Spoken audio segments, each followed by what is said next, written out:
الحمد لله نحمده ونستعينه ونستغفره ونؤمن به ونتوكل عليه ونعوذ بالله من شرور أنفسنا ومن سيئات أعمالنا من يهده الله فلا مضل له ومن يضلل فلا هادي له وأشهد أن لا إله إلا الله وأشهد أن محمدا عبده ورسوله أما بعد فإن خير الحديث كتاب الله وخير الهدي هدي محمد صلى الله عليه وسلم وشر الأمور محدثاتها وكل محدثة بدعة وكل بدعة ضلالة وكل ضلالة في النار. أما بعد أعوذ بالله السميع العليم من الشيطان الرجيم وما أرسلناك إلا كافة للناس بشيرا ونذيرا ولكن أكثر الناس لا يعلمون. ہر قسم کی تعریفات اللہ مالک الملک کے لیے ہیں جنہوں نے جنات اور انسان کو حقیقی اور بنیادی طور پہ اپنی بندگی اور اپنی عبادت کے لیے بنایا. جنات اور انسان کی تخلیق کا بنیادی مقصد یہی تھا کہ وہ بارگاہ رب العالمین میں آیا کریں، اپنی جبین نیاز کو مالک کائنات کی بارگاہ میں آ کے جھکایا کریں، اپنے دست سوال کو کبریا کی بارگاہ میں آ کے پھیلایا کریں، اپنی کمر کو حالت رکوع میں اس کی بارگاہ میں آ کے ہم کیا کریں، اسی کی تکبیر کی صداؤں کو بلند کیا کریں، اسی کی تحلیل کے آوازوں کو اجاگر کیا کریں، اسی کی تسبیح گیت گایا کریں. چنانچہ ارشاد ہوا وما خلقت الجن والانس الا لیعبدون، کہ میں نے نہیں بنایا جنات اور انسان کو مگر اپنی پوجا، اپنی بندگی اور اپنی عبادت کے لیے. حمد و ثنا کے بعد عرب انگنت اور بے شمار درود و سلام ہو اس ہستی اقدس و مقدس پر کہ جن کا نام نامی اور اسم گرامی محمد کریم صلی اللہ علیہ وآلہ وصحبہ وبارک وسلم ہے. اللہ رب العزت نے سید الاولین والآخرین امام المتقین والابرار حضرت اشرف الانبیاء والمرسلین حضرت خاتم النبیین جناب محمد کریم صلی اللہ علیہ وسلم کو اہل کائنات کی ہدایت اور رہنمائی کے لیے مبعوث فرمایا، اور آپ کی ذات بابرکات کے ذریعے اہل کائنات کی ہدایت اور ان کی رہنمائی کا خوب بندوبست فرمایا. اللہ رب العزت نے امام کائنات علیہ الصلوۃ والتسلیم کی سیرت طیبہ میں طرح طرح کی خصوصیات کو ودیت فرما دیا تھا اور گوناگون قسم کی صفات کو آپ کی ذات اقدس و مقدس کا حصہ بنا دیا تھا. اور ان تمام باتوں سے بڑھ کر یہ کہ عرش کے رب نے زندگی کے تمام لمحات کے دوران اپنی تائید اور نصرت کاملہ کو آپ کے شامل حال بھی فرما دیا تھا. اور اس سے بڑھ کر یہ کہ عرش کے رب نے اپنی آخری کتاب حمید کو جو رہتی دنیا تک کے لیے پروردگار عالم کی طرف سے حضرت رسول اللہ کا سب سے بڑا اعجاز ہے، اس کو حضرت رسول اللہ صلی اللہ علیہ وسلم کے قلب اطہر پہ نازل فرما دیا تھا. اسی کتاب حمید کے دوسرے اہم عنوان توحید قادر مطلق کے بعد کوئی عنوان بھی شان رسالت، عظمت رسالت، اتباع رسالت، محبت رسالت کا مقابلہ نہیں کر سکتا. اور اسی حوالے سے میری چند گزارشات آپ حضرات کے سامنے گوش گزار کرنے کا سلسلہ جاری و ساری ہے. حضرات گرامی قدر، ماہ ربیع الاول جو کہ آپ کی ولادت کے حوالے سے بھی اور آپ کے انتقال پرملال کے حوالے سے بھی ہمارے لیے ایک تاریخی حیثیت کا حامل ہے، وہیں پر اقوام عالم کو اس سمت مبذول کروانا ان کی توجہات کو کہ تم کس کی توہین کرتے ہو، تم کس کی اہانت کرتے ہو، تم کس کی تنقیص کی ناپاک جسارت کرتے ہو، کہ کائنات کے اندر اس سے بڑا نہ اس سے پہلے کبھی آیا تھا نہ اس کے بعد کبھی آئے گا. اس حوالے سے میں اپنی چند گزارشات کو آپ حضرات کے گوش گزار کرنے کی کوشش کر رہا ہوں. موضوع جو ہے وہ ہمہ جہت بھی ہے، توجہ طلب بھی ہے، فکر انگیز بھی ہے، سوچ و بچار کے بہت سے امکانات کو، لوازمات کو بھی اپنے اندر سموئے ہوئے ہے. اور سچی بات یہ ہے کہ دنیا کے اندر دو موضوعات کا حق کوئی بھی ادا نہیں کر سکتا. ایک اللہ تعالیٰ کی توحید کا حق کوئی بھی ادا نہیں کر سکتا. اس کی وجہ یہ ہے کہ اللہ تبارک و تعالیٰ اس کی ذات اتنی بلند ہے، اور جتنا اس کا ذات بلند ہے اتنے ہماری سوچ و فکر کی پرواز بلند نہیں ہے. چنانچہ ہم جب بھی اس کی حمد یا ثنا کرتے ہیں ایک جستجو ہوتی ہے، کوشش ہوتی ہے، لیکن وہ کوشش اس کمال کو کبھی بھی نہیں پہنچ سکتی جس کمال کے اوپر خود اللہ تعالیٰ کی ذات ہے. ہاں ایک بات حقیقت ہے کہ کلام اللہ کے اندر وہ قوت، وہ صلاحیت اور وہ تاثیر موجود ہے، اس لیے کہ وہ میرے رب کا کلام ہے، کہ وہ میرے رب کی صفات کو کما حقہ بیان کرتا ہے. لیکن میں نے پہلے بھی آپ حضرات کے سامنے اس بات کو رکھا ہے اور آج پھر رکھ دینا چاہتا ہوں. لیکن کلام اللہ کو سننے کے بعد کیونکہ ہر بندے کا علم برابر نہیں ہوتا، ہر بندے کا فہم شعور برابر نہیں ہوتا۔ اللہ تعالیٰ کی ذات اور اس کی صفات کے حوالے سے جو تصورات ہمارے ذہن میں ابھرتے ہیں، کئی مرتبہ ذات الہی ان سے بہت بلند ہوتی ہے۔ سمیع کے ساتھ یا بصیر کے ساتھ ایک تصور ہماری ذات میں یا ہمارے شعور میں ایک شمع روشن ہوتی ہے اللہ کے سمیع ہونے کی، اللہ کے بصیر ہونے کی، لیکن سچی بات یہ ہے کہ اس کی سماعت اور اس کی بصارت کا کما حق ہم استحضار نہیں کر سکتے۔ سماعت اللہ کی ایسی کہ کائنات کے ہر مقام کے اوپر یکساں سن رہا ہے، اردو میں سن رہا ہے، پنجابی میں سن رہا ہے، انڈونیشین میں سن رہا ہے، ملائی میں سن رہا ہے، تامل میں سن رہا ہے، فرانسیسی میں سن رہا ہے، ڈچ میں سن رہا ہے، عربی میں سن رہا ہے، راتوں کو سن رہا ہے، دن کو سن رہا ہے، بوڑھوں کی سن رہا ہے، بچوں کی سن رہا ہے، عورتوں کی سن رہا ہے، دکھیوں کی سن رہا ہے، خوشگوار لمحات والوں کی سن رہا ہے، انسانوں کی سن رہا ہے، جنات کی سن رہا ہے، حشرات الارض کی سن رہا ہے، ملائکہ کی سن رہا ہے، جمادات کی سن رہا ہے، نباتات کی سن رہا ہے۔ حضرات گرامی قدر، یہ ایک ایسی سماعت کی کیفیت ہے جس کا استحضار انسان سچی بات ہے کر ہی نہیں سکتا۔ اس لیے اللہ تبارک و تعالیٰ کی ذات اور اس کی صفات کا بیان سچی بات یہ ہے جستجو کی دنیا میں ہوتا ہے، لیکن اس کا کما حق جو ہے اس کو کمال کے ساتھ ادا کر لینا یہ بات ناممکن ہے۔ حضرات گرامی قدر، اور دوسری شخصیت اور دوسری ہستی جو اللہ تبارک و تعالیٰ کے حبیب کی ہستی یہ مبارک ہے، حضرات گرامی قدر، ان کی تعریف، ان کی توصیف، ان کی ثنا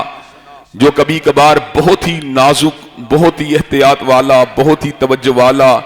بہت ہی انٹریکیٹڈ، بہت ہی باریک موضوع ہے، تلوار کی دھار سے زیادہ باریک، پلسراز سے زیادہ باریک، یہ عنوان کہ جس کی سچی بات یہ ہے اس کی تشنگی اور اس کی جو ہے جو آپ کے اس کے جتنے پہلو ہیں اس کی تشنگی کو دور کرنا نہ آپ کے بس کی بات ہے نہ میرے بس کی بات ہے۔ اس کی وجہ یہ ہے جہاں پر آقا کی سیرت کا بیان سیرت نگاروں نے کیا ہے، جہاں پر آقا کی سیرت کا بیان محدثین کرام نے کیا ہے، جہاں پر آقا کی سیرت کا بیان تابعین اعظام نے کیا ہے، جہاں پر آقا کی سیرت کا بیان صحابہ کرام نے کیا ہے، حضرات گرامی قدر آقا کی سیرت کا بیان خود رب رحمان نے بھی کیا ہے۔ اور رب رحمان نے جس کی سیرت بیان کی ہو، مخلوقات اس کی سیرت کو کما حق بیان نہیں کر سکتے، لیکن حضرات گرامی قدر ایک جستجو ہے، محبت کی جستجو، عقیدت کی جستجو، احترام کی جستجو، وابستگی کی جستجو، ایک امتی ہونے کی جستجو، ایک غلام ہونے کی جستجو، ایک آپ سے پیار کرنے والا، آپ کے محب ہونے کی جستجو، ایک شمع رسالت کے پروانے ہونے کی جستجو، ایک سید البشر اور خیر البشر کا جانثار ہونے کی جستجو، اس بات کے اوپر انسان کو آمادہ و تیار کرتی ہے کہ وہ حضرت رسول اللہ صلی اللہ علیہ وسلم کی بارگاہ رسالت مآب میں گلدستہ ہے عقیدت کو نشاور کرے۔ حضرات گرامی قدر، اسی لیے ہم یہ تگودو کرتے ہیں، لیکن سچی بات یہ ہے یہ تگودو کبھی بھی کمال کو نہیں پہنچ سکتی، کبھی بھی اس کے اندر پرفیکشن نہیں ہو سکتی، اس لیے کہ یہ اس کی سیرت کا بیان ہے جو ہر عیب سے پاک ہے، یہ اس کی سیرت کا بیان ہے جو ہر کمزوری سے پاک ہے، یہ اس کی سیرت کا بیان ہے جو ہر خلا سے پاک ہے، یہ اس کی سیرت کا بیان ہے جو ہر خطا سے پاک ہے، یہ اس کی سیرت کا بیان ہے کہ جس کے بارے میں خطا کے امکان کو بھی تصور نہیں کیا جا سکتا۔ کسی کہنے والے نے کہا تھا وَأَحْسَنَ مِنْكَ لَمْ تَرَكَتْ عَيْنِي وَأَجْمَلَ مِنْكَ لَمْ تَلِدِ النِّسَاءُ خُلِقْتَ مُبَرَّأً مِنْ كُلِّ عَيْبٍ كَأَنَّكَ قَدْ خُلِقْتَ كَمَا تَشَاءُ۔ آپ اتنے پیارے ہیں کہ آپ جیسا پیارا کسی آنکھ نے دیکھا ہی نہیں، اور آپ اتنے خوبصورت اور حسین ہیں کہ آپ جیسا خوبصورت کسی ماں نے جنا ہی نہیں۔ یوں محسوس ہوتا تھا کہ آپ اللہ تعالیٰ کی بارگاہ میں کھڑے ہیں اور اللہ تعالیٰ کو کہہ رہے ہیں اللہ مجھے ایسے بنا، مجھے ایسے بنا۔ حبیب آپ کہتے چلے گئے، رب آپ کو بناتا چلا گیا۔ حضرات گرامی قدر، نبی مہرباں حضرت رسول اللہ صلی اللہ علیہ وسلم کی ذات اقدس کے حوالے سے پہلا امتیازی پہلو کہ جس کے حوالے سے اپنی گزارشات کا بیان میں آپ حضرات کے گوش گدار کرنے کی جستجو کر رہا ہوں، کوشش کر رہا ہوں، وہ یہ ہے کہ حضور علیہ السلام کائنات میں سب سے عظیم ہیں، سب سے اعلیٰ ہیں، سب سے ارفع ہیں، سب سے بلند و بالا ہیں، اور کائنات میں کوئی ہستی آپ کی بلندی کا مقابلہ نہیں کر سکتی۔ اتنے قداور میرے نبی، اتنے قداور میرے نبی کہ ہمالیہ کی بلندی بھی حضور اقدس کی بلندی کا مقابلہ نہیں کر سکتی۔ حضرات گرامی قدر، انسانوں نے اتنے بلند قامت انسان کے دنیا میں آنے کا کبھی تصور بھی نہیں کیا تھا کہ جس کی ذات جو ہے وہ مجمع صفات ہو، جس کی سیرت مجمع کمالات ہو، جس کی خوبصورت صورت جو ہے وہ دیکھنے والی آنکھوں کو ٹھنڈک بھی دیتی ہو اور حدت و حرارت بھی دیتی ہو، اور جس کو دیکھنے کے بعد انسان کے اندر محبت اور عقیدت کی ایک جو ہے شمع روشن ہو جاتی ہو۔ حضرات گرامی قدر، حضرت رسول اللہ صلی اللہ علیہ وسلم جمیع انبیاء علیہ السلام میں سے سب سے بلند و بالا ذات ہیں، اور حضرات گرامی قدر اس حوالے سے جب ہم حضرت رسول اللہ صلی اللہ علیہ وسلم کی ذات اقدس کا دیگر انبیاء سے موازنہ کرتے ہیں تو یہ بات سمجھ میں آتی ہے، جو وصف بھی اللہ تبارک و تعالیٰ نے سابقہ انبیاء کو عطا کیا، اللہ تبارک و تعالیٰ نے وصف کمال کے ساتھ میرے نبی علیہ السلام کو بھی عطا فرما دیا۔ حضرات گرامی قدر، سیدنا نوح علیہ السلام کی استقامت پورے کمال پہ تھی، پورے عروج پہ تھی، صبح کے دھندلکوں کو نہیں دیکھا، ڈلتی ہوئی چھاؤں کو نہیں دیکھا، کڑکتی ہوئی دوپہروں کو نہیں دیکھا، موسم خزاں کے پتجھڑ کو نہیں دیکھا، موسم بہار کے جھونکوں کو نہیں دیکھا، چلچلاتی ہوئی گرمی کی دوپہروں کو نہیں دیکھا، سرد موسم کی شدت کو نہیں دیکھا، اور اعدائے دین کی شکاوتوں کو نہیں دیکھا، ان کی مخالفتوں کو نہیں دیکھا، ان کی عداوتوں کو نہیں دیکھا، گالیاں بھی کھاتے رہے اور تانے بھی سہتے رہے اور مختلف طرح کے الزامات کا نشانہ بھی بنایا جاتا رہا۔ حضرات گرامی قدر، کبھی معاذ اللہ کچھ کہتے، کبھی معاذ اللہ کچھ کہتے، کالو مجنون وزدجر، یہاں تلک کہ اس عقل سلیم والے عظیم الشان نبی کو دیوانہ بھی کہا گیا، مجنون بھی کہا گیا۔ لیکن حضرات گرامی قدر، استقامت کا عالم کیا ہے؟ انی دعوت قومی لیلم و نہارا، صبح کے دھندلکوں اور رات کے اندھیروں کے اندر سیدنا نوح نے توحید کی شمع کو جلا دیا۔ انی دعوت قومی لیلم و نہارا، راتوں کے اندر بھی اللہ کی توحید کی شمع کو جلایا، صبحوں کے اندر بھی اللہ کی توحید کی شمع کو جلایا۔ حضرات گرامی قدر، پھر وہ وقت بھی آیا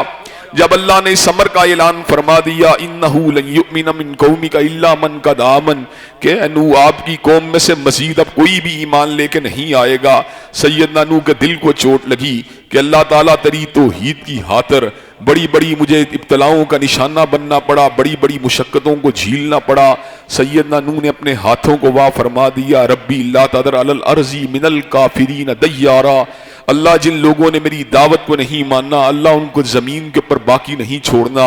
حضرات گرامی قدر، تصویر کے دوسرے رخ کے اوپر غور کیجئے، ابو لہب مکہ کے بازاری لڑکوں کو حضرت اقدس حضرت رسول اللہ کی ذات اقدس کے اوپر جو ہے طرح طرح کی اذیتیں دینے، طرح طرح کی توہین امیز اقدامات کے اوپر آمادہ و تیار کرتا ہے۔ حضرات گرامی قدر، کہیں کانٹوں کے اندر جو ہے آپ کو اپنے مقدس قدم رکھنے پڑتے ہیں، کہیں آپ کے گلو اتھر میں چادر کو ڈال کے بھیجا جاتا ہے، کہیں پر حالت سجدہ کے اندر آپ کے اوپر جو ہے ناپاکی کو ڈالنے کی ناپاک جسارت کی جاتی ہے۔ حضرات گرامی قدر، ننھی فاطمہ آتی ہیں، اپنے بابا سے حالت سجدہ سے اس بوجھ کو اتارتی ہیں اور سوچتی ہیں، یہ میرے بابا کو کیوں مارتے ہیں، یہ میرے بابا کو کیوں اذیت دیتے ہیں، میرے بابا نے کیا کیا ہے؟ میرے بابا نے اللہ کی توحید ہی کا ابلاغ کیا ہے، اللہ کی توحید ہی کا بیان کیا ہے۔ حضرات گرامی قدر، سید الاولین والآخرین جو ہیں وہ طائف کی وادی میں جاتے ہیں، جو بڑی ہی سرسبز ہے، لیکن اس وقت شکاوت کے اعتبار سے بڑی ہی بنجر وادی تھی۔ حضرات گرامی قدر، میں نے طائف کی اس وادی کے اندر حضرت رسول اللہ صلی اللہ علیہ وسلم کی ذات قدس اور آپ کی سیرت مبارکہ کے حوالے سے مجھے جمعہ پڑھانے کا بھی شرف حاصل ہوا۔ وہ جمعہ کیا تھا؟ ایک درد بڑی داستان تھی۔ اس دوران مجھے حضور علیہ السلام کے پورے وجود اور آپ کے پیکر اور آپ کی جستجو کی پوری تصویر میری نگاہوں کے ساتھ تھی، اور حضرات گرامی قدر، آنسوؤں کی جھڑیاں تھیں، عقیدت کے بہتے ہوئے آنسو تھے، اور حضرت رسول اللہ کی شان قدس اور آپ کی عظمت اور آپ کے گفتار اور آپ کے کردار اور رفتار کا سینے کے اوپر عکس تھا اور دل کے اوپر آپ کی یاد تھی۔ حضرات گرامی قدر، حضرت رسول اللہ طائف کی وادی میں آئے۔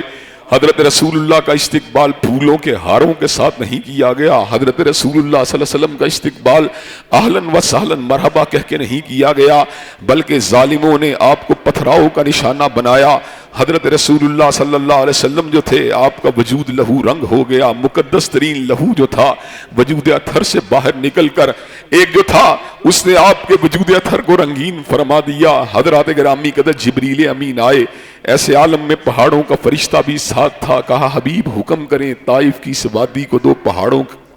کے درمیان پیس کے رکھ دیا جائے۔ حضرات گرامی قدر حضرت رسول اللہ صلی اللہ علیہ وسلم نے اس امر کا اعلان فرما دیا، اللہم اہد قومی فإنہم لا یعلمون، اللہ میری قوم کے لوگوں کو ہدایت دے دے، یہ مجھ کو پہچانتے ہی نہیں ہیں۔ حضرات گرامی قدر اللہ تبارک و تعالیٰ نے سیدنا موسیٰ کلیم علیہ السلام کو بڑے زبردست قسم کے حسی معجزات سے نوازا تھا۔ آپ کے پاس ایک عصا تھا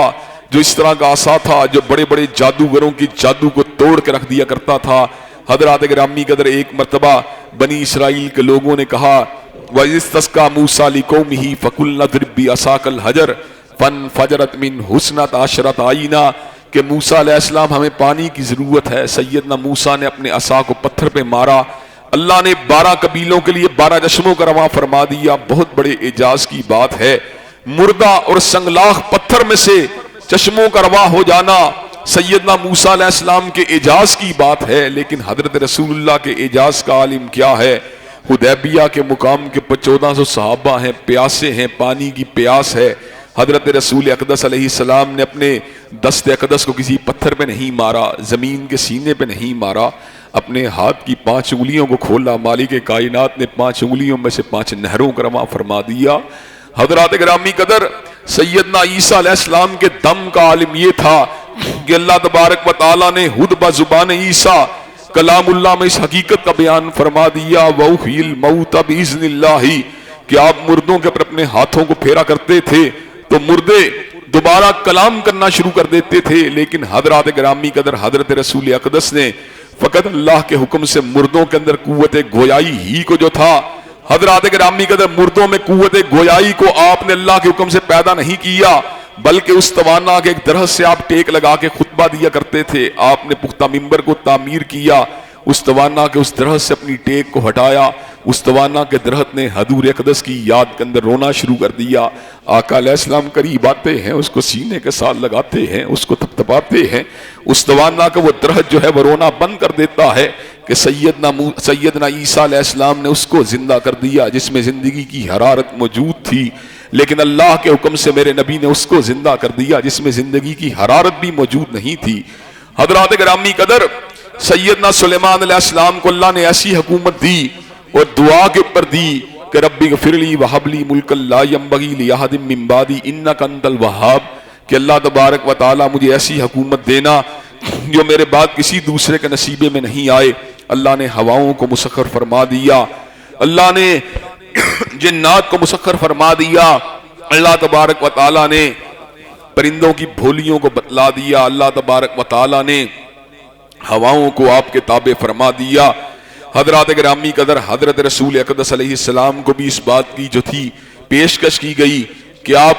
ملک رسول، آپ بادشاہ رسول بننا چاہتے ہیں کہ عبد رسول بننا چاہتے ہیں؟ حضرت رسول اقدس علیہ السلام نے عبد رسول بننا منتخب فرما لیا، بادشاہت کی تمنا نہیں کی، بادشاہت کی طلب نہیں کی۔ حضرات گرامی قدر سیدنا سلیمان علیہ السلام کو حکومت وہبی طور پہ ملی تھی، لیکن حضرت رسول اللہ نے اقتصابی طور پر محنت کے ساتھ، جستجو کے ساتھ، ہجرتوں کے ساتھ، بائیکاٹ کے ساتھ، جہاد کے ساتھ، جنگ کے ساتھ ایک ایسی حکومت کو قائم فرما دیا جو رہتی دنیا تک کے لوگوں کے لیے نمونہ ہے۔ حضرات گرامی قدر حضرت رسول اقدس کی گورننس، آپ کی حکومت، آپ کی ریاست، اس کی مثال کائنات میں نہ اس سے پہلے کبھی مل سکتی ہے نہ بعد میں کبھی ملے گی۔ حضرات گرامی قدر مساوات کا وہاں پہ دور دورہ تھا، ذکر الہی کا وہاں پہ دور دورہ تھا، شرم و حیا کا وہاں پہ دور دورہ تھا، انصاف کا وہاں پہ دور دورہ تھا۔ حضرات گرامی قدر وہاں پر نہ کوئی سفارش کا کلچر تھا، نہ قرابت داری کا کلچر تھا، نہ اقربا پروری کا کلچر تھا،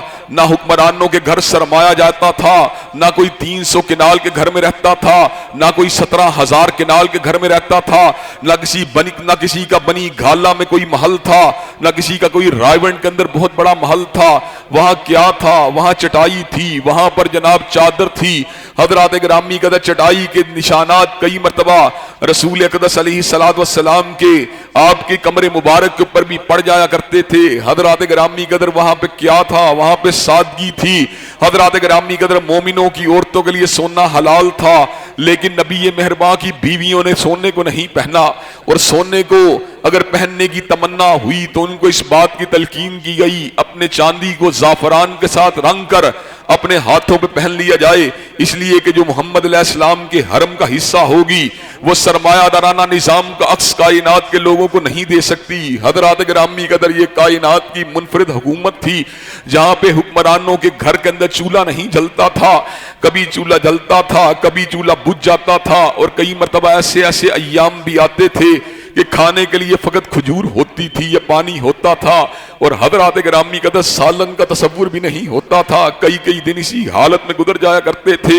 حضرات گرامی قدر عرب کا وہ بوریا نشین نبی کہ جس کی مینجمنٹ نے، جس کی گورننس نے، جس کی جرت نے، جس کی حکمت نے، جس کی دلیری نے، جس کی پلاننگ نے، اور جس کے سارے نظام نے کائنات کو اس طرح اپنی لپیٹ میں لے لیا کہ حضرت اقدس حضرت رسول اللہ صلی اللہ علیہ وسلم کی اپنی ہاب جو تھی اللہ تبارک و تعالیٰ نے اس کو مجسم فرما دیا۔ آپ مکہ مکرمہ میں تھے، لوگ آپ کی مخالفت کر رہے تھے، آپ کے ساتھ الجھ رہے تھے، آپ کے راستے میں کانٹوں کو بچھا رہے تھے، آپ کو مشقتوں کا نشانہ بنا رہے تھے۔ حضرت رسول اللہ صلی اللہ علیہ وسلم کو ایک قریہ کو دکھلایا گیا، ایک بستی کو دکھلایا گیا، مدینہ طیبہ کی سمت آپ کو جو تھا، مدینہ کے مستقبل کا آپ کو ایک نقشہ دکھایا گیا۔ حضرات گرامی قدر کیسا مدینہ تھا، نہلستان تھا، اور جہاں پر ایمان کا گھر تھا، جہاں پہ انصاریوں کا استقبال تھا، جہاں پہ مہاجروں کی ہرہائی تھی، جہاں پر ان کی مہمان نوازی تھی۔ اور حضرات گرامی قدر سب سے بڑی بات کیا تھی جس کا ذکر حضرت رسول اللہ نے خود فرما دیا،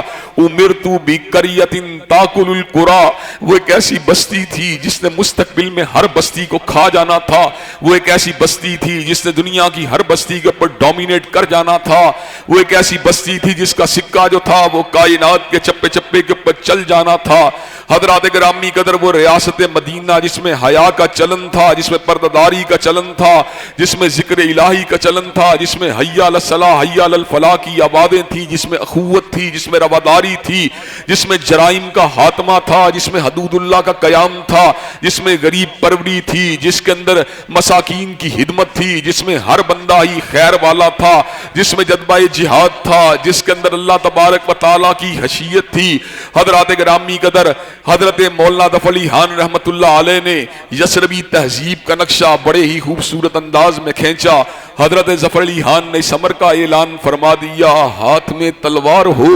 ہاتھ میں تلوار ہو اور دل میں ہو خوف خدا، ہاتھ میں تلوار ہو اور دل میں ہو خوف خدا۔ یثربی تہذیب کتنی دل نشیں اور سادہ ہے۔ حضرات گرامی قدر وہاں پر ایسے لوگ تھے جن کے پاس اسلحہ تو نہیں تھا، جن کے پاس تیر و کمان تو نہیں تھے، جن کے پاس تلواروں کی بہتات تو نہیں تھی، لیکن جس کے پاس اللہ کے راستے میں لڑنے کا جذبہ تھا، اللہ کی ذات پہ توکل تھا، اللہ کی ذات کے لیے والہانہ جہاد کی تڑپ تھی۔ حضرات گرامی قدر یہ حضرت رسول اللہ کے جانثار جو روکھی سوکھی کھانے والے، جو بمشکل اپنے گھر والوں کو پانی پلانے والے، جو بہت ہی زیادہ مشقت کی زندگی کو اور ابتلا کی زندگی کو گزارنے والے، حضرات گرامی قدر دن کو روزے رکھنے والے اور راتوں کو تہجد کی نمازوں کے اندر کھڑے ہو کر کے گڑانے والے، اور سحری کے ٹائم رات کے اندر ہر وقت حشیت کے ساتھ رات کے وقت اللہ کی بارگاہ میں گڑگڑانے کے بعد جب سحری کا وقت ہوتا تھا تو کوئی جو تھا احساس پارسائی نہیں ہوتا تھا، احساس زہد نہیں ہوتا تھا، اپنی برتری کا احساس نہیں ہوتا تھا۔ وبالاسحار هم یستغفرون، سحری کے وقت وہ اللہ تبارک و تعالی سے توبہ استغفار کر رہے ہوتے تھے۔ کانوا قلیلا من اللیل ما یہجعون، وہ راتوں کے اندھیرے میں اٹھ کر اللہ کی بندگی کرنے والے۔ والذین یبیتون لربہم سجدا وقیاما، جن کی راتیں سجدے میں گزرا کرتی تھیں، جن کی راتیں قیام میں گزرا کرتی تھیں، اور جس وقت سحری کا وقت آتا تھا وَبِالْأَسْحَارِ هُمْ يَسْتَغْفِرُونَ، وہ سحری کے وقت توبہ استغفار کرنے والے ہوا کرتے تھے۔ حضرات گرامی قدر آج بھی مدینہ کی ریاست کا نعرہ لگتا ہے، لیکن نہ یہاں پہ حیا کا کلچر ہے، نہ یہاں پہ رواداری ہے، نہ یہاں پہ اخوت ہے، نہ یہاں پہ خیرہائی ہے۔ یہاں پہ شراب کے جام بھی لڑائے جاتے ہیں، یہاں پہ جوا بھی کھیلا جاتا ہے، یہاں پہ قمار بازی بھی پورے عروج پہ ہے، یہاں پہ سودی نظام اور لین دین کے کاؤنٹر بھی موجود ہیں۔ حضرات گرامی قدر کس کے نظام کو کہاں سے نسبت دی جاتی ہے، کہاں کا جوڑ، کہاں کا لنک، کہاں کا تعلق، کہاں کا لینا دینا۔ حضرات گرامی قدر کائنات کے مقتدا، کائنات کے پیشوا، کائنات کے رہنما، جنہوں نے الجھی ہوئی انسانیت کی زلفوں کو سنوار دیا، جنہوں نے بھٹکتی ہوئی انسانیت کو سیدھا راستہ دکھلا دیا، جنہوں نے اندھیروں کو راہیوں کو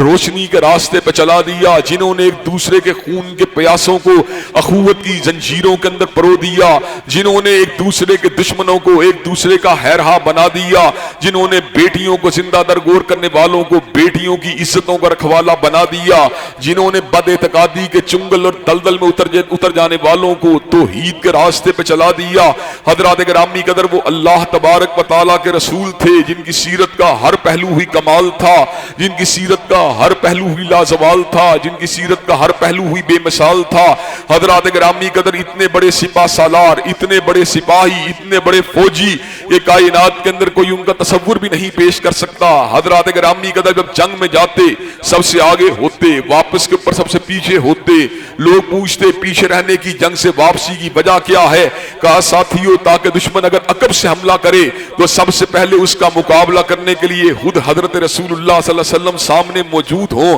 حنین کے مارکے میں ہوادن کے تیر اندازوں نے تیروں کی برکھا کو برسا دیا، بڑے بڑے بہادروں کے قدم اکھڑ گئے، آقا اپنی سواری کی پوچھ سے اترے، اس امر کا اعلان فرما دیا، انا النبی لا کذب انا ابن عبد المطلب۔ جس طرح اس بات میں کوئی شک نہیں میں عبد المطلب کا پوتا ہوں، جس طرح اس بات میں کوئی شک نہیں میں عبداللہ کا لہتے جگر ہوں، جس طرح اس بات میں کوئی شک نہیں میں آمنہ کا نور نظر ہوں، اسی طرح اس بات کے اندر بھی کوئی شک نہیں رب نے مجھ کو نبی بنا کے بھیجا ہے۔ اور نبی سینے کے اوپر تیروں کو تو سہ سکتا ہے لیکن اعدائے دین کی تو کبھی پشت کو کرنا گوارا نہیں کر سکتا۔ حضرات گرامی کے اتنے بڑے سخی، ایک گھر میں کھانا بھی موجود نہیں، چولہا بھی نہیں جل رہا اور سائل آ رہا ہے، اور حضرت آقا سب کچھ نشاور کر کے گھر کے اندر چادر کو جاڑ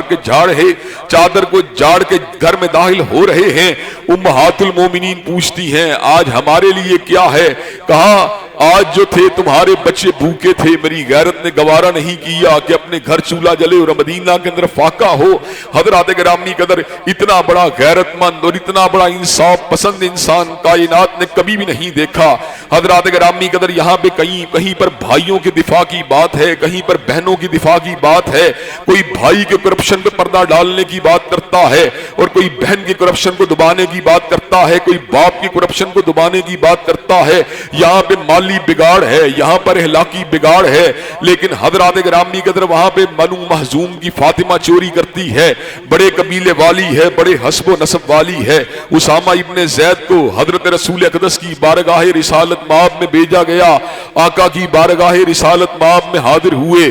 آقا بڑے حسب و نسب والی ہے، بڑے نام و مقام والی ہے، اگر اس کے ہاتھ کو کاٹ دیا گیا بنو مخزوم کی تو ناک کٹ جائے گی۔ حضرت رسول اقدس نے سمر کا اعلان فرما دیا، لو ان فاطمہ بنت محمد سرقت لقطات یادہا، اگر محمد کا قلب اطہر ہو، خدیجہ کا لہتے جگر ہو، علی کا نور نظر ہو، حسن و حسین کی مادر محترم ہو، اور سیدۃ النساء اہل جنہ فاطمہ کہ جس کے سر کے بالوں کو کبھی آسمان کے سورج نبی نہیں دیکھا، اگر وہ بھی چوری کرے نبی اس کے بھی ہاتھ کو کاٹ ڈالے گا۔ حضرات گرامی قدر جس کی صحابت کا مقابلہ حاتم طائی کی صحابت نہیں کر سکتی، جس کی عدالت کا مقابلہ نوشیروان کی عدالت نہیں کر سکتی، جس کی سپاہ گھری کا مقابلہ سکندر مخدومی کی جو ہے سپاہ سالاری نہیں کر سکتی۔ حضرات گرامی قدر وہ بلا شبہ کائنات کا مقتدا ہے، وہ بلا شبہ کائنات کا پیشوا ہے، وہ بلا شبہ کائنات کا رہنما ہے، وہ بلا شبہ کائنات کا سب سے بڑا لیڈر ہے، وہ بلا شبہ کائنات کا سب سے بڑا گائیڈ ہے۔ اللہ تبارک و تعالیٰ نے آپ کو یہ منصب جلیل عطا فرما دیا، وَمَا أَرْسَلْنَاكَ إِلَّا كَافَّةً لِلنَّاسِ بَشِيرًا وَنَذِيرًا وَلَكِنَّ أَكْثَرَ النَّاسِ لَا يَعْلَمُونَ، کہ کائنات کو ڈرانے والے بھی آپ ہیں، کائنات کو بشارت دینے والے بھی آپ ہیں، سیدھے راستے کی طرف بلانے والے بھی آپ ہیں، غلط راستے راستوں سے دور فرمانے والے بھی آپ ہیں، لیکن کیا ہوا وَلَكِنَّ أَكْثَرَ النَّاسِ لَا يَعْلَمُونَ، لوگوں کی اکثریت اس حقیقت کو نہیں جانتی۔ حضرات گرامی قدر کون جانتے ہیں جن پہ رب کا فضل ہوا؟ حضرت رسول اللہ کو کون امام مانتے ہیں جن پہ رب کی عطا ہوئی؟ حضور کا امتی اللہ نے کن کو بنا دیا؟ جن کو اللہ تبارک و تعالیٰ نے چن لیا۔ حضرات گرامی قدر کئی مرتبہ لوگ جو ہیں اس بات کے بارے میں سوالیہ نشان بھی کھڑے کرتے ہیں، وہ جو سائنس اور ٹیکنالوجی کے عروج کے اوپر نظر آتے ہیں، وہ جو اپنے مینجمنٹ کے اعتبار سے پورے کمال کے اوپر نظر آتے ہیں، انہوں نے حضور اقدس کی رسالت کو نہیں مانا، آپ کی نبوت کو نہیں مانا۔ حضرات گرامی قدر اللہ کا فضل جو ہے وہ اللہ تبارک و تعالیٰ کے قبضہ و اختیار میں ہے۔ من یہدہ اللہ فلا مضل لہ ومن یضلل فلا ہادی لہ، وہ جس کو چاہے سیدھے راستے کی رہنمائی فرما دے اور جس کو چاہے سیدھے راستے کی طرف آنے کے لیے جو ہے اس کی بدعملیوں کی وجہ سے اس کو سیدھے راستے سے بھٹکا دے۔ حضرات گرامی قدر جنہوں نے حضور اقدس کی رسالت کو مانا، جنہوں نے آپ کی نبوت کو مانا، جنہوں نے آپ کی قیادت و امامت کو مانا، جنہوں نے آپ کی سیادت کو مانا، جنہوں نے آپ کو ہادی مانا، جنہوں نے آپ کو رہنما مانا، جنہوں نے آپ کو مقتدا مانا، جنہوں نے آپ کو پیشوا مانا، رب کعبہ کی قسم ہے وہ کائنات کے سب سے خوش نصیب لوگ ہیں۔ حضرات گرامی قدر ہمارا امام جو ہے، ہمارا مقتدا، ہمارا نبی جو ہے، وہ کائنات کے اندر ایک دلہا کی حیثیت رکھتا ہے، وہ کائنات کے اندر مرکز و محور کی حیثیت رکھتا ہے، وہ کائنات کے اندر تاریخ کو بدلنے والی سب سے بڑی شخصیت کی حیثیت رکھتا ہے، وہ کائنات کا سب سے بڑا گائیڈ ہے، وہ کائنات کا سب سے بڑا لیڈر ہے، وہ کائنات کا سب سے بڑا ٹیچر ہے، وہ کائنات کا سب سے بڑا پریچر ہے، وہ کائنات کا سب سے بڑا عظیم ترین امین ترین تاجر ہے، وہ کائنات کا سب سے بڑا جو ہے گائیڈ ہے، وہ کائنات کا سب سے بڑا شاہ سوار ہے، وہ کائنات کا سب سے بڑا سپاہ سالار ہے، وہ کائنات کا سب سے بڑا قاضی ہے، وہ کائنات کا سب سے بڑا حکمران ہے۔ اور میں خطابت کی زبان کے اندر کئی مرتبہ اس طرح کے الفاظ اپنے آقا علیہ السلام کی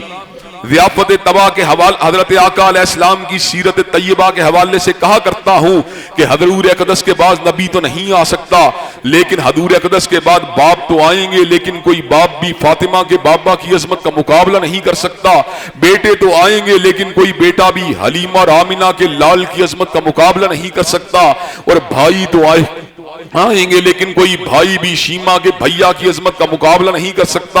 اور باپ تو آئیں گے لیکن کوئی باپ بھی فاطمہ کے بابا کی عظمت کا مقابلہ نہیں کر سکتا، اور شوہر تو آئیں گے لیکن کوئی شوہر بھی حضرت خدیجہ اور عائشہ کے سرتاج کی عظمت کا مقابلہ نہیں کر سکتا، اور حاکم تو آئیں گے لیکن کوئی حاکم بھی والی مدینہ کی عظمت کا مقابلہ نہیں کر سکتا، اور جاگیردار تو آئیں گے لیکن کوئی جاگیردار بھی والی بطحا کی عظمت کا مقابلہ نہیں کر سکتا، اور گھڑ سوار تو آئیں گے لیکن کوئی گھڑ سوار بھی قصبہ کے سوار کی عظمت کا مقابلہ نہیں کر سکتا، اور مسافر تو آئیں گے لیکن کوئی مسافر بھی معراج کے مسافر کی عظمت کا مقابلہ نہیں کر سکتا، اور سفارش کرنے والے تو آئیں گے لیکن کوئی سفارش کرنے والا بھی شافع محشر کی عظمت کا مقابلہ نہیں کر سکتا، اور جھنڈے اٹھانے والے تو آئیں گے لیکن کوئی جھنڈا اٹھانے والا صاحب لوائے حمد کی عظمت کا مقابلہ نہیں کر سکتا، اور مسند نشین تو آئیں گے لیکن کوئی مسند نشین بھی صاحب مقام محمود کی عظمت کا مقابلہ نہیں کر سکتا، اور جام پلانے والے تو آئیں گے لیکن کوئی جام پلانے والا بھی ساقی کوثر کی عظمت کا مقابلہ نہیں کر سکتا، اور بشارت دینے والے تو آئیں گے لیکن کوئی بشارت دینے والا بھی سیدنا بشیر کی عظمت کا مقابلہ نہیں کر سکتا، اور ڈرانے والے تو آئیں گے لیکن کوئی ڈرانے والا بھی سیدنا نذیر کی عظمت کا مقابلہ نہیں کر سکتا،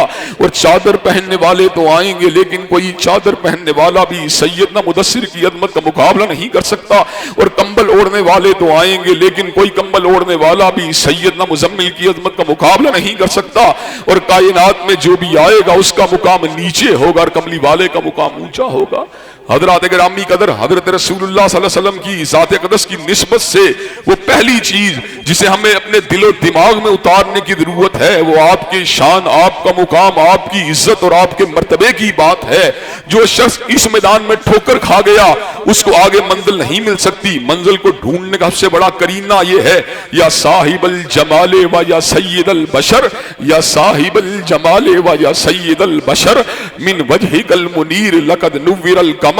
لا يمكن الثناء كما كان حقه بادس خدا بزرگ توئی قصہ مختصر. حضرات گرامی قدر اللہ کی جمی محلوقات میں سے کوئی محلوق بھی حضرت رسول اقدس کی شان و عظمت کا مقابلہ نہیں کر سکتی. چنانچہ حضور علیہ السلام کی ذات کی رفعت اور آپ کے مقام کے بارے میں ہمیں اپنے کنسپٹ کو کلیئر کرنے کی ضرورت ہے کہ کائنات میں جو بھی آیا ہے اس کا مقام نیچے ہے اور کملی والے کا مقام اونچا ہے. اللہ تبارک و تعالی ہم سب کو حضرت رسول اللہ صلی اللہ علیہ وسلم کے مقام اور آپ کی شان کو سمجھنے کی توفیق دے. وآخر دعوانا الحمدللہ رب العالمین. الحمدللہ نحمده ونستعینه ونستغفره ونؤمن به ونتوکل علیہ ونعوذ باللہ من شرور انفسنا ومن سیئات اعمالنا. من يهده الله فلا مضل له ومن يضلل فلا هادي له واشهد ان لا اله الا الله واشهد ان محمدا عبده ورسوله. اما بعد فان خير الحديث كتاب الله وخير الهدي هدي محمد صلى الله عليه وسلم وشر الامور محدثاتها وكل محدثة بدعة وكل بدعة ضلالة وكل ضلالة في النار. حضرات گرامی قدر، میں آپ کے سامنے سیرت النبی صلی اللہ علیہ وسلم کے حوالے سے اپنی مختلف گزارشات کو رکھنے کی جستجو کر رہا ہوں. امت کے پر حضرت رسول اللہ کی ذات اقدس کے حوالے سے پہلی ذمہ داری یہ ہوتی ہے کہ وہ آپ کے مقام کو سمجھنے کی کوشش کرے، اور اس کے دو حصے ہیں. پہلا حصہ یہ ہے کہ آپ اللہ تبارک و تعالیٰ کے رسول ہیں، اور دوسرا حصہ یہ ہے کہ آپ تمام رسولوں میں سے سب سے بلند مقام پہ فائز ہیں. تیسرے حصے کی یاد دہانی کے لیے انشاءاللہ اگلے جمعے کو یہیں سے شروع کروں گا. تیسرا حصہ یہ ہے کہ آپ اللہ تبارک و تعالیٰ کے آخری نبی ہیں، اور آپ کے بعد اللہ تبارک و تعالیٰ کسی نبی کو انسانی ہدایت کے لیے نہیں بھیجیں گے. سیدنا عیسیٰ ضرور آئیں گے، لیکن آپ کو نبوت اس وقت ملی تھی جب ابھی حضرت رسول اللہ صلی اللہ علیہ وسلم کائنات میں تشریف آوری آپ کی ابھی نہیں ہوئی تھی. حضرات گرامی قدر، چونکہ حضور اقدس کائنات میں سب سے بلند تر ہیں، اس لیے کائنات میں سب سے زیادہ عزت والے بھی آپ ہیں، اور اس کے ساتھ ساتھ آپ کائنات میں سب سے زیادہ عزت والے ہیں. اس کے ساتھ ساتھ آپ کائنات میں سب سے زیادہ محبوب بھی ہیں. جو جتنا بڑا عزت والا، جتنی بڑی محبوب ہستی ہوتی ہے، اتنی ہی اس کی غیرت، حمیت اور اتنا ہی اس سے زیادہ وابستگی زیادہ ہوتی ہے. چنانچہ ہم نے ہر دور کے اندر اس امر کا اعلان کیا اور ببانگ دہل اس بات کا اعلان کیا، جو حضور اقدس کا شاتم ہے، جو آپ کا دشمن ہے، جو آپ کا گستاخ ہے، وہ بے نام و نشان رہے گا. اور جو آپ کی شان اقدس کے اندر بے ادبی کرتا ہے، گستاخی کرتا ہے، ہم شرعی اعتبار سے اس کو واجب القتل سمجھتے ہیں. اور اس شرعی فیصلے کو پاکستان میں 295 کے قانون کی شکل دی گئی ہے. حضرات گرامی قدر، ہر مسلمان مومن آقا کے پروانے کی ذمہ داری ہے، جہاں پر توہین رسالت کا کوئی واقعہ اندرون ملک ہو یا بیرون ملک ہو، اس کو 295 کے قانون کے تحت حل کرنے کی جستجو کی جائے. حضرات گرامی قدر، لیکن بعض لوگ ایسے ناقبت اندیش بھی ہوتے ہیں، اپنی ذاتی مسلکی گروہی عداوت کے لیے حضور علیہ السلام کے اسم مبارک و مقدس کو استعمال کرتے ہیں. ایسے لوگ جو ہوتے ہیں وہ صحیح معنوں کے اندر حضرت رسول اللہ کے محب نہیں ہوتے، بلکہ یہ لوگ جو ہوتے ہیں، ان کا ایمان، ان کا اسلام جو ہے وہ لوگوں کے لیے فائدہ مند ہونے کی بجائے لوگوں کے لیے نقصان کا سبب ہوتا ہے. حضرات گرامی قدر، حالیہ ایام میں قائد آباد کے اندر ایک بینک کے گارڈ نے ایک بینک کے مینیجر کو اسی قسم کے کسی اختلاف کی وجہ سے جو ہے گولی کا نشانہ بنا کر قتل کر ڈالا. حضرات گرامی قدر، بینک مینیجر کا خون قتل ناحق تھا، قتل ناحق تھا، قتل ناحق تھا، یہ خون ناحق تھا. حضرات گرامی قدر، اس گارڈ کو جو ہے وہ قرار واقعی سزا ملنی چاہیے، اور ہم حکام بالا سے اس بات کا مطالبہ کرتے ہیں کہ گارڈ کو قرار واقعی سزا دی جائے. لیکن حضرات گرامی قدر، ہمارے ملک کے اندر بعض جدت پسند، بعض ترقی پسند، بعض دین کے دشمن، بعض نام نہاد ترقی کی باتیں کرنے والے اس قسم کے کسی اکا دکا واقعے کی بنیاد کے اوپر شان رسالت کے مقام کو جو ہے گھٹانے کی جستجو کرتے ہیں، اور ان قوانین کے اوپر حملہ کرنے کی بات کرتے ہیں جو حضور اقدس کی شان رسالت کے دفاع کے لیے بنائے گئے ہیں. حضرات گرامی قدر، ہم اس مقام کے اوپر یہ اعلان کر دینا چاہتے ہیں کہ کوئی شخص اس واقعے کی آڑ لے کر حضور اقدس کی شان اقدس کو گھٹانے کی بات نہ کرے، نہ 295 کے قانون کی تبدیلی کی بات کرے. اللہ کے فضل و کرم سے شمع رسالت کے پروانے ابھی زندہ ہیں جو حضور اقدس کی شان رسالت کا دفاع کر کے چھوڑیں گے، اور 295C کے قانون کا بھی تحفظ کر کے چھوڑیں گے۔ حضرات گرامی قدر، اس گارڈ کی حماقت، اس کی جہالت اور اس کے جرم کا مطلب یہ نہیں کہ حضور اقدس کی شان و عظمت کے اوپر جو آپ کی پروڈکشن کے قوانین ہیں ان کو ہٹا دیا جائے۔ کیا ہمارے ملک کے اندر 302 کا قانون یا شک اس کو لوگ اپنے مفاد کے لیے استعمال نہیں کرتے؟ کیا 307 کی شک کو اپنے مفادات کے لیے استعمال نہیں کرتے؟ کہاں کہاں قانون کی وائلیشن نہیں کی جاتی؟ جو لوگ قانون کو وائلیٹ کرتے ہیں، قانون کو ٹیمپر کرتے ہیں، قانون کو مس یوز کرتے ہیں، ہم کہتے ہیں ان کو پکڑو، ان کو دھکڑو۔ ہم نے کبھی یہ بات نہیں کی قتل کی فرد جرم کو مٹا دیا جائے، قاتلانہ حملے کی فرد جرم کو ہٹا دیا جائے۔ ہم نے کبھی یہ بات نہیں کی اغوار زنا کی دفعات کو ختم کر دیا جائے، حالانکہ لوگ ان کو بھی اپنے مقاصد کے لیے استعمال کرتے ہیں۔ حضرات گرامی قدر، یہ کس طرح کی بات ہے جہاں پہ حضور اقدس کی شان اقدس کی بات ہوتی ہے، جہاں پہ حرمت رسول اللہ کی بات ہوتی ہے، وہاں پر فوراً سے پہلے قوانین کو چینج کرنے کی بات کی جاتی ہے۔ اور جاؤ تم سارے ٹل کا زور لگا کے دکھلا دو، اللہ کے فضل و کرم سے ابھی حضرت رسول اللہ کے جیالے زندہ ہیں، ابھی حضرت رسول اللہ کے پروانے زندہ ہیں، ابھی خیر البشر کے جانثار زندہ ہیں۔ جب تک ہم زندہ رہیں گے حضرت رسول اللہ کی حرمت کے بھی نعرے لگتے رہیں گے، اور قانون دفاع توہین رسالت کا بھی انشاءاللہ دفاع کرتے رہیں گے۔ اس قانون کو ہمارے آبا و اجداد نے بڑی محنتوں سے بنوایا ہے، اس قانون کو مس یوز کرنے والے لوگ یقیناً سزا کے مستحق ہیں، لیکن جب تک احسان اللہ ظہیر کے بیٹے زندہ ہیں انشاءاللہ قانون کو تبدیل ہونے دیں گے؟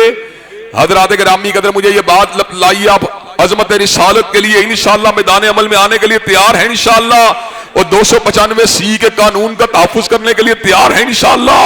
اور ختم نبوت کے جھنڈوں کو اٹھانے کے لیے تیار ہیں انشاءاللہ۔ اللہ تبارک و تعالی ہم سب کو سیدھے راستے پر چلنے کی توفیق دے۔ ان اللہ یامر بالعدل والاحسان وایتاء ذی القربى وینہی عن الفحشاء والمنکر والبغی سبحان ربک رب العزۃ عما یصفون والسلام علی المرسلین والحمد للہ رب العالمین۔